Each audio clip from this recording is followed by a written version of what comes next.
गावात जावयाची गाढवावरून धिंड काढण्याची प्रथा ही बीड जिल्ह्यातील विडा या गावात 100 वर्षांपासून आजही कायम आहे।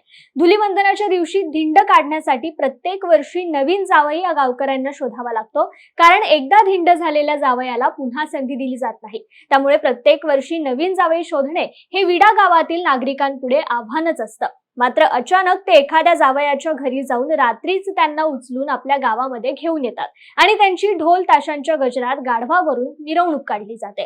धिंड झाल्यानंतर गावातील हनुमान मंदिरामध्ये त्यांना पूर्ण पोशाख आणि 5 ग्रॅमची सोन्याची अंगठी देऊन सन्मान केला जातो। ही अनोखी परंपरा आजही तितक्याच उत्साहात सुरू आहे।